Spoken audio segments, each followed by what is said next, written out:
Hello everyone, आज का हम एमपी स्पेल 26 का क्विज नंबर 20 देखेंगे। और पहला क्वेश्चन है कि सेंट्रल इंडिया में पाई जाने वाली कम जानी पहचानी स्पीसीज पर चौथा नेशनल सिंपोजियम हाल ही में कहाँ हुआ। बहुत इंपॉर्टेंट है एनवायरमेंटल पॉइंट ऑफ व्यू से। ऑप्शन दिया है भोपाल, इंदौर, जबलपुर, शिवपुरी। इसका आंसर है भोपाल। ठीक, अब देखेंगे इसी थीम पे बाकी क्वेश्चन मैंने डिजाइन किए हैं। अगला है मध्य प्रदेश वन विभाग जल्दी केराकल में एक खास प्रोजेक्ट शुरू करेगा। Gandhi Sagar sanctuary, doctor Bhimrao Ambedkar sanctuary में, बोरी वाइल्ड लाइफ सेंचुरी या खुआनी वाइल्ड लाइफ सेंचुरी में। तो बेसिकली ये केराकल पे जो एक नया प्रोजेक्ट है ये शुरू किया है गांधी सागर सेंचुरी में। अगला है हाल ही में भारत के कौन सा ऐसा इनमें से जानवर है जिसका कंजर्वेशन प्रोजेक्ट को 50 साल पूरे हुए हैं। मगरमच्छ, महासी, तितली, हाथी। तो क्रोकोडाइल का जो प्रोजेक्ट था वो कंप्लीट हुआ 50 ईयर्स। 1 जुलाई 1975 में इसकी शुरुआत की गई थी क्रोकोडाइल कंजर्वेशन प्रोग्राम की। ठीक है, देख लीजिए, इंपॉर्टेंट है।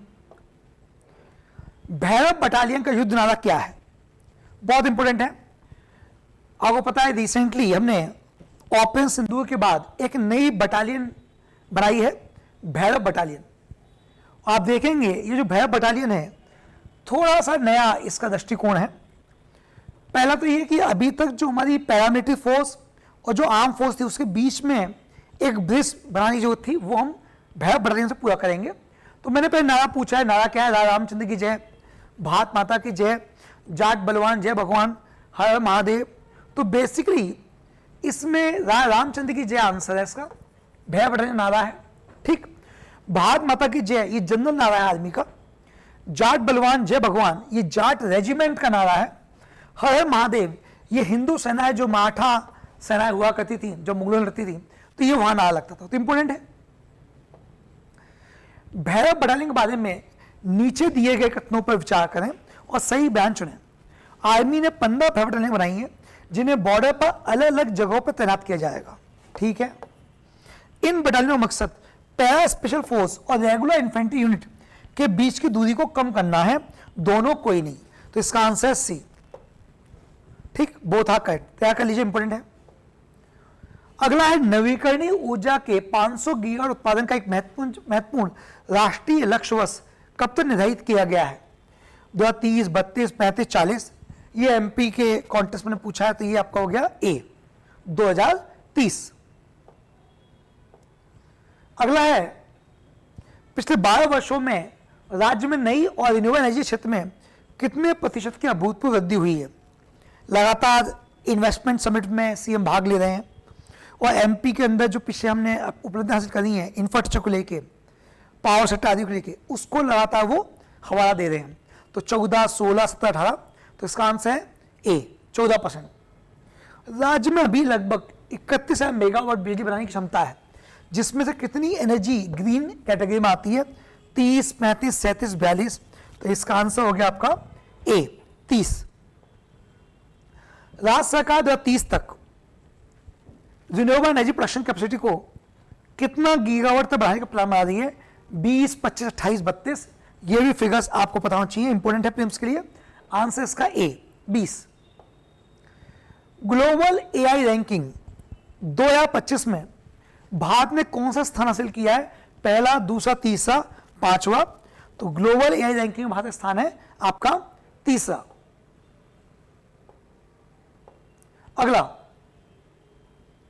अगला है हाल ही में पीएम ने 6,957 करोड़ रुपए के काजीरंगा एलिवेटेड कॉरिडोर का शिलान्यास किया है। इस कॉरिडोर की लंबाई कितनी है? 86, 112, 143, 180। तो इसका आंसर है 86 किलोमीटर का ये कॉरिडोर है, काजीरंगा कॉरिडोर, आसाम। पैलंबा प्रोटोकॉल का हाल ही में खबरों में आया, कैसे जुड़ा हुआ है? लोगों की ट्रैफिकिंग को रोकने, उससे लड़ना, ऐसी ट्रैफिकिंग के पीड़ितों की रक्षा करना, उनकी मदद करना। ए और बी दोनों कोई नहीं। तो इसका आंसर सी है, तैयार कर लीजिए, बहुत इंपॉर्टेंट है ये प्रोटोकॉल, चर्चा में है। ठीक, स्पेशली जो आपका ट्रैफिकिंग होती है, ह्यूमन ट्रैफिकिंग, उससे जुड़ा हुआ है पैलमा प्रोटोकॉल।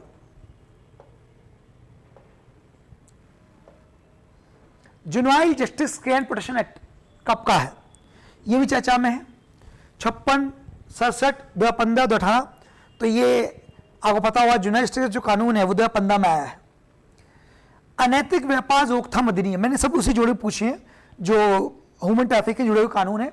तो अनैतिक व्यापार रोकथाम अधिनियम 56, 67, 2015, 2018। तो इसका आंसर है 56। यौन अपराधों से बच्चों का संरक्षण पॉस्को एक्ट कब का है, 56 का है, 67 का है, 2012, 2018। तो देख लीजिए ये भी चर्चा में इसमें बहुत, ये आपका सी ठीक आंसर हो गया 2012। चीनी राष्ट्रपति शी जिनपिंग ने एक बच्ची नीति कब खत्म कर दी, आपको पता है चीन में लगातार जो वहां पे पॉपुलेशन कंट्रोल के मेजर्स लिए गए थे, जनसंख्या बहुत तेज घट रही है और रिसेंटली चीन ने जनसंख्या की वृद्धि के लिए बहुत से कदम उठाए हैं। बाकायदा जो बच्चे होते हैं एक से अधिक, उनकी फीस आदि के मामले में भी सरकार ने काफी छूट दी है। तो ये 56, 67, 2016, 2018, तो ये छोड़ दिए 2016 में। अभी इसमें और बदलाव किया गया। 2016 में एक बच्चे पॉलिसी खत्म कर दी गई, इसे बढ़ा के 3 बच्चों पॉलिसी कब कर दिया गया। तो अब उसमें और वृद्धि कह रहे हैं, पहले 1 चाइल्ड पॉलिसी थी, फिर 2 चाइल्ड पॉलिसी लेके आए, वो 3 चाइल्ड पॉलिसी की तो बढ़ रहे हैं। तो आंसर है 18, 19, 20, 21, 2019, सॉरी 21। न्यूजीलैंड भारत में कितनी बार ओडीआई जीती है, 1, 2, 3, 4। रिसेंटली आप पता होगा कि न्यूजीलैंड भारत में पहली बार कोई वनडे सीरीज जीती है, वो भी इंदौर में फाइनल मैच जो हुआ था उसमें हरा के 3 मैचों से 2-1 से। तो ये मैंने पूरा दे दिया है ठीक। ए केंद्रीय विद्यालय स्तर में कब हुई, 63, 64, 65, 67। तो इसका आंसर है ए 93 सेंटर स्कूल। मध्य प्रदेश पिछड़ा वर्ग सलाहकार मंडल के अध्यक्ष कौन है, मुख्यमंत्री, गृह मंत्री, विभागीय मंत्री। पिछड़ा वर्ग आयोग के अध्यक्ष तो इसके होते हैं आमतौर पर, याद रखिएगा, आपके सीएम साहब। राष्ट्रीय स्मारक घोषित सोमेश्वर महादेव मंदिर कहां स्थित है, रायसेन, सीधी, मंडी, रीवा, ये भी चर्चा में था। सोमेश्वर महादेव मंदिर, तो इसका आंसर होगा ए रायसेन। विश्व में रक्षा खर्च में भारत का स्थान है, दूसरा, तीसरा, चौथा, पांचवा।